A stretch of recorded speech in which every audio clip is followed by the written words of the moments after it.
Bienvenue sur le bulletin de situation de la ressource en eau sur le territoire de Poitou-Charentes en octobre 2021. Ce bulletin vous est présenté par l'Agence régionale de la biodiversité Nouvelle-Aquitaine. En octobre, les pluies sont majoritairement déficitaires sur l'ensemble du territoire. La situation des nappes s'est dégradée, mais les niveaux restent globalement proches ou supérieurs à la moyenne. Les débits des cours d'eau ont peu fluctué, excepté localement lors d'épisodes de précipitations intenses. Mais continuons sur un point plus détaillé. Les 5 premiers jours d'octobre ont été pluvieux, mais suivis d'une période sèche du 6 au 19. La tempête Aurore observée dans la nuit du 20 octobre a quant à elle apporté de 1 à 10 mm de pluie, puis des averses ont arrosé la région le reste du mois. Les cumuls mensuels de précipitations restent cependant globalement déficitaires par rapport à la normale d'un mois d'octobre, de 50 à 70% à l'est et au sud. Les cumuls sont proches des normales dans le nord des Deux-Sèvres. En octobre, les pluies efficaces sont proches de 0 mm dans l'est de la Vienne, le nord-est et le sud de la Charente, ainsi que près de l'estuaire de la Gironde. Les cumuls augmentent d'est en ouest et atteignent 40 mm dans le centre des Deux-Sèvres. Au cours du mois d'octobre, les sols se sont asséchés malgré les pluies de la dernière décade. Au 1er novembre, ils sont plus secs que d'habitude à cette période de l'année. De 20 à 60% plus secs sur les départements de la Vienne et des Deux-Sèvres, de 10 à 40% plus secs sur les Charentes, avec localement 50% de déficit près du littoral. La situation des nappes s'est dégradée par rapport à fin septembre, avec près d'un tiers des piézomètres présentant un niveau inférieur à la moyenne interannuelle au 31 octobre, contre 23% fin septembre. De fait, la part de piézomètres dont le niveau est supérieur à la moyenne a baissé et représente 34% fin octobre contre 45% fin septembre. Un peu moins de la moitié des piézomètres présente une baisse par rapport au mois précédent.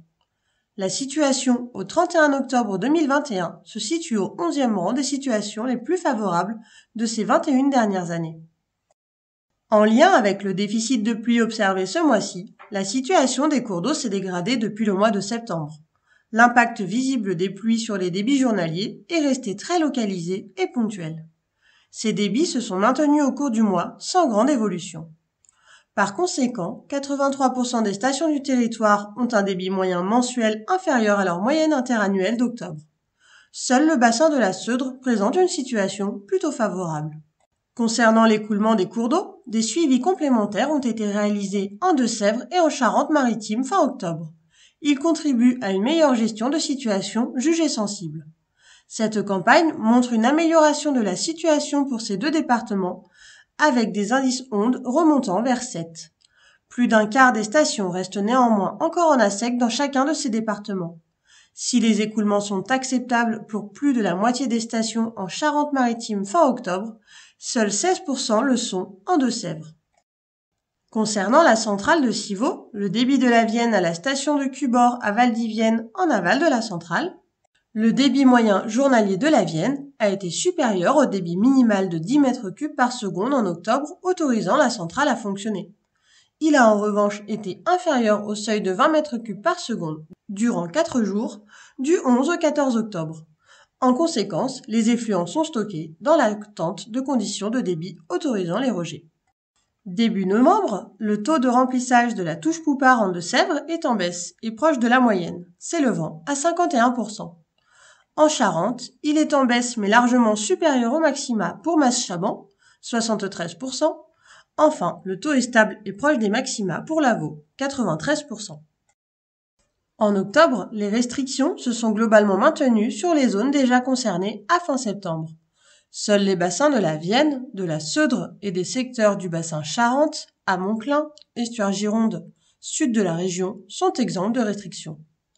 Fin octobre, 36% des zones de gestion sont concernées par des mesures préventives ou de restriction, contre 25% fin octobre 2020. Et 8% sont en interdiction, contre 7% fin octobre 2020. Rappelons que les arrêtés cadres prévoient une fin des mesures au plus tard le 31 octobre. Néanmoins, selon la situation, elles pourront perdurer, notamment en cas d'absence de précipitations.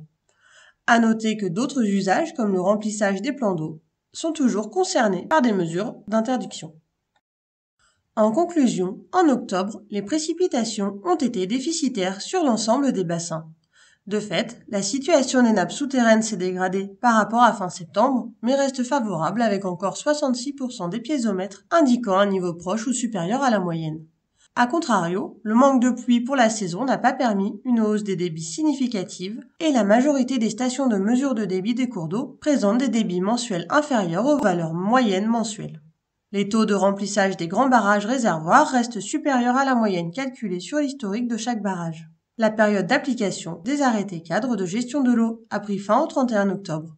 Cependant, 44% des bassins sont encore soumis à cette date à des arrêtés de restriction des prélèvements pour l'usage agricole. Comme le mois précédent, le déficit de pluie a perduré en octobre, ne permettant pas un démarrage significatif de la recharge des différentes ressources en eau. Les épisodes de précipitations ponctuels, même s'ils sont intenses, ne sont pas suffisants pour satisfaire à la fois la recharge des différents réservoirs normalement observés à cette époque de l'année et l'ensemble des besoins en eau, notamment ceux liés au milieu aquatique. Pour une information actualisée sur la situation de l'eau sur le territoire de Poitou-Charentes et en Nouvelle-Aquitaine, nous vous invitons à consulter les pages outils et publications du site de l'ARBNA www.biodiversité-nouvelle-aquitaine.fr qui répertorie les bulletins hydrologiques complets et de l'étiage et liens vers les structures référentes.